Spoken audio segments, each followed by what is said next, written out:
Hey guys, Jessie here. So you have to forgive me, but I was on my way to an appointment and was a little bit early. Found myself having a few free quiet moments and decided to go ahead and do my video, even if I am in my car. I literally have everything in the car, including the kitchen sink. You can actually see behind me, I have a project chandelier, and it's a nice farmhouse sink, but still a kitchen sink. um, but hey, you do what you gotta do, right? Some few moments to myself, some quiet time. We'll go ahead and get it done. So just wanted to talk to you all about week 4 of my journey. Lots of small things happened during the week. Nothing huge, but I started feeling really bummed out and really down. And it's so funny because on Thursday when I had my call with Hannah, right before she called me, I actually had a little mini breakdown. I just felt like so many things were just really frustrating, and it was, so many things at one time. Like, my kids were being kind of crazy, and just like family drama, and then having to take care of my business on top of it, and having things to do and just not getting those done in a timely manner. And I just got upset and had a good cry. At first, I felt really guilty for it, but then after talking things over with Hannah, I realized that it was actually really healthy. It's really healthy for me because emotions are emotions. There are no good emotions and there are no bad emotions. They're just all emotions, and they're all necessary. Like, at some point you have to be sad, and at some point you have to be frustrated, and at some point you have to be overwhelmed. It's just about getting through those and learning a lesson. And I think the big lesson for me, it was that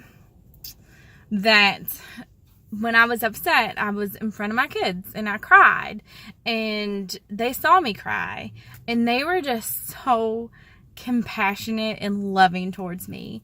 And it made me feel like, you know what? I am doing something right. And they get to see their mom really experience all of the emotions and me not hiding things from them, so that they get to see me be sad and they get to see me be overwhelmed, but then they get to see me work through that. And they got to help me along the way a little. So digging in deeper, I realized that sometimes growth is really scary. And when things start to get better, sometimes that can feel scary and that can feel overwhelming. So I really feel like it's just, yes, those small things are kind of at me, but overall, like, I'm starting to see a lot of improvements in my life, and that's a little bit scary. And also just really learning that vulnerability is a sign of strength. To me, for all my life and all the years, I always thought that vulnerability was a sign of weakness, because that's what I'd been taught. So that's just kind of what I went along with. But I'm coming to realize that it takes a really strong person to say, you know what?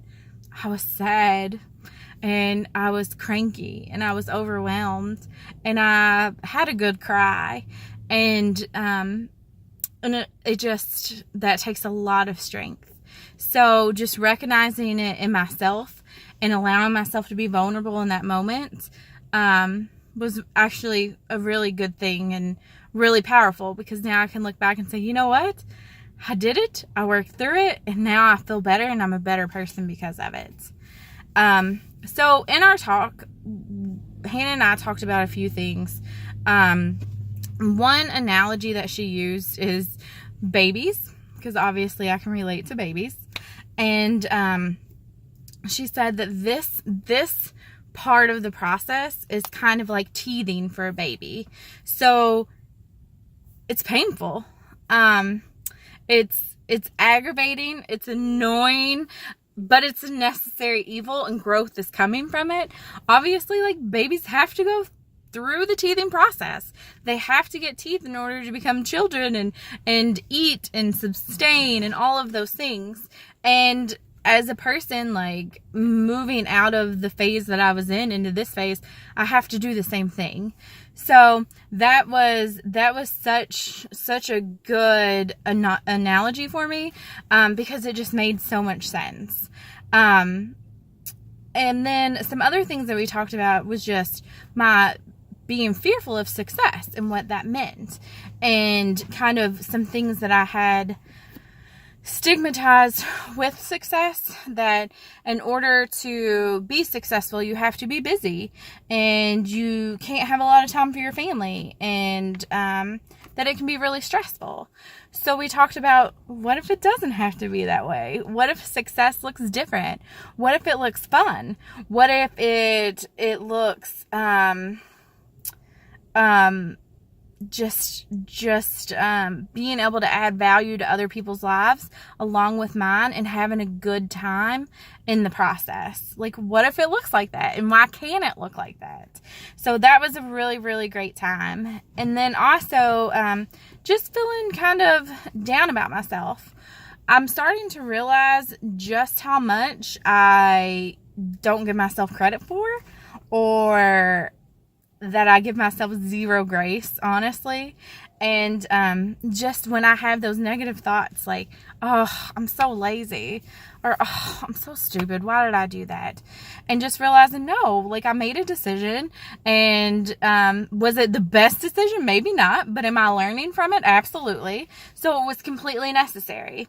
So I even I made a screensaver for my phone. I picked the top 5 things that I'm proud of myself for and that I feel like I'm good at, and put that on my screensaver. So every time I pick up my phone, I get to see those things. Or every time I start to have those negative feelings about myself, I look at it and say, all right, no, yep, Jesse, nope, you're being a little too critical on yourself. Time to give yourself a little bit of grace. So that was the big thing for the week.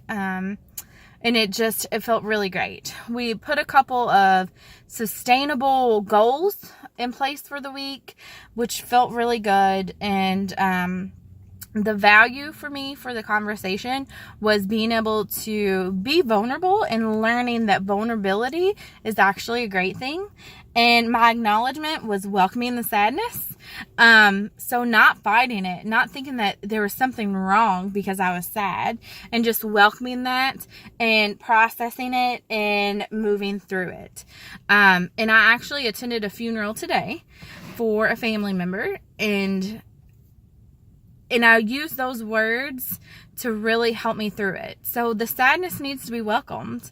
Like, let's not fight it. We're sad. We're sad that somebody's not going to be here with us any longer, that they're not going to be in our everyday lives. Like, it's okay to be sad about that.